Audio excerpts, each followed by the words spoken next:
Claude just drop routines, which is basically their take on n8n or Zapier, except you're not writing a single line of code, nor you're connecting any nodes manually. With Claude routines, you just type what you want to automate in plain English and it builds the entire automation for you. This is one example where it is fetching me top 10 AI news and sending me inside my Gmail, and it hardly took around 2 to 3 minutes to build this entire automation. Whereas in the same example of other low-code, no-code automation tools like n8n or Zapier, this will take me around 6 hours to build this entire automation, and if something happens, something breaks, I have to fix this or spend my entire afternoon manually sorting out everything. But with Claude routines, you just describe what you want to happen and it builds the entire automation for you without having any technical knowledge at all. Now the best part about Claude routines is they are running on Anthropic server and infrastructure, so it does not matter if your laptop is open or closed, they are going to run in the background automatically. Now let's build this Claude routine or automation without writing a single line of code. To summarize Claude routines, they are a combination of 3 things.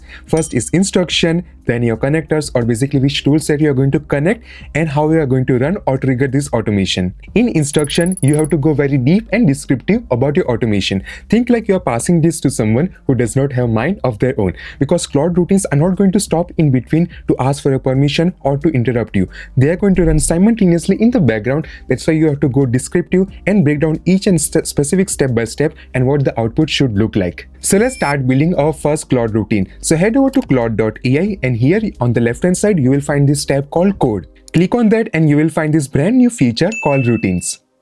Let's create new routine. First of all, we have to name what our automation will be. That will be daily AI news agent or automation.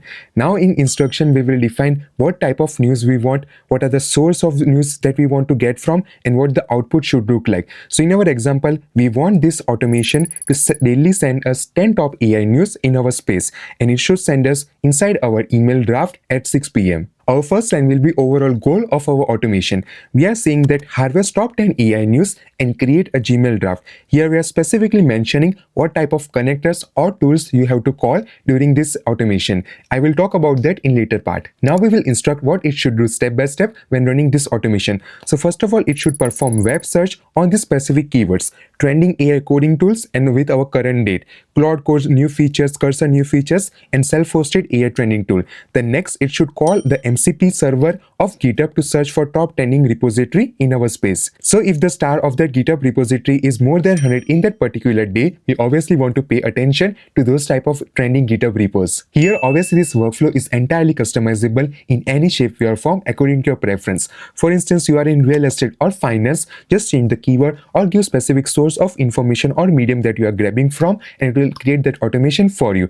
Now, once we have both of this information or both of our news query, we want to make sure that are they actually right fit for our information or not. So we will have a tier list down, like it should merge and score the news according to 0 to 1. We definitely want to pay maximum attention to new release, launch, announces, as right now I am in AI news space, so I want to know what's the hottest thing under the sun right now. Then obviously we want to know what are self-hosted tools, open source tools, Claude Code cursor features, and I don't want to know any information about n8n and MCP. That's why I'm assigning them -30 and -20 point, so they won't be making in our top 10 AI list. Then once the scoring is done, get the top 10 news and draft me one real hook idea for my Instagram page, and give me 3-sentence summary of each news and draft an email to my specific email, just to give you the output of what it will look like. Hey, good morning Manthan, here is the briefing for this day. So this is specific date, as you can see 21, 22, 23, 24. So it is running daily without you having to do anything. So these are the top 3. We have the title, then a 3-line description, and the actual source.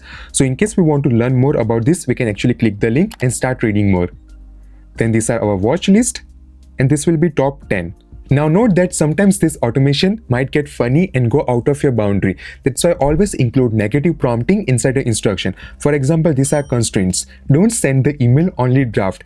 No emojis inside my email response, and do not commit, push, or modify any files inside my GitHub repo. Now why I'm talking about this GitHub thing? Because you have to select a repository inside a GitHub account to actually run this automation. Now you might ask, why do we need a GitHub repo in order to run our automation? Think of like this way. Anthropic servers need a cloud container in order to run your automation. And by selecting your GitHub repo, it does not matter if it has inside something, it is not going to change, modify, or push any files. It just needs a cloud container to run inside Anthropic server. And for the environment, we are going to leave it it as default. In case you want to customize it, for instance, if this Claude default environment does not have access to some restricted websites, so you can create your own custom environment, give access to your bash command, npm install files, your API keys, and then it will be able to run this automation on this restricted websites as well. So feel free to create environment in case you need. But right now we are going to select default, and for the trigger it is very straightforward and convenient. First is schedule, which basically allows you to create cron job to run your automation either on daily, hourly, weekly, monthly, however you like. Next is GitHub events, which basically means that it will trigger this automation when a new GitHub events fires.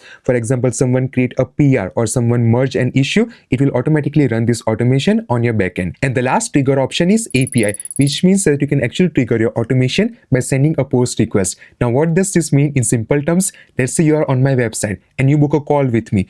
So what will happen is this automation will be fired off and will create a customized grammar presentation for you or send you a follow-up email. Everything will be happening in the backend as soon as you book a call or do something X, and it will trigger my automation in the backend. Now the last part of the routine is your connectors, which basically means that it allows your existing tools to integrate with your automation just by simple OAuth request. It is very easy and seamless. Just select the automation tools that you want to include or specifically mention in your prompt inside instruction. So in our example, we only want to include the tool of Gmail. So we have in the first line mentioned that, hey, you have to call this Gmail tool and you have access to my Gmail connector here. And lastly, we have to select the model, which is Opus 4.7 with 1 million context window limit. Now let's schedule this. I want to run daily at 7 a.m. in the morning. And now you have the option to create your own routine. Click on create, and here we have a prompt or instruction to run this automation. So as you can see, it is starting the web research and searching for GitHub repository. Now don't worry, this is not going to happen when you open your laptop or when you click on that run now. It is going to happen in the background, but this is just me showing you the preview of what it will do actually to run your automation. Awesome, so it has data from the web research and now reading the GitHub files. And inside tool search, you can see it has access to web research, MCP server of GitHub, and MCP server to create email draft. Awesome. As you can see, it has set up the cloud container, cloned the repository, and collected and scored all of our top candidates for today's current AI news.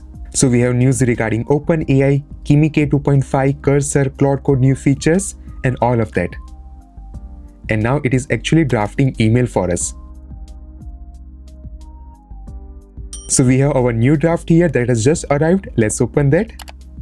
Awesome. That's exactly what we wanted. So that's how we can create any automation just by describing in plain English without learning anything about no code, low code, or what is an HTTP request or API call. Just describe what you want to automate in plain English and Claude will build that routine for you. But it is not yes. It does contain a lot of tokens. It has some daily limits, so I will show you. The daily run limit right now is 15, which means that you can run 15 automation that is running 1 time per day or 1 automation that is running 15 times a day. But they have mentioned they will increase this limit as they are building more infrastructure in their backend. Now taking a step back and understanding that big players like Google, Opal, and Claude routines entering inside our automation space will increase the entire overall TAM or total addressable market of our AI automation agencies. So if you like me to post more videos like this, drop a like, leave a comment, and subscribe for more.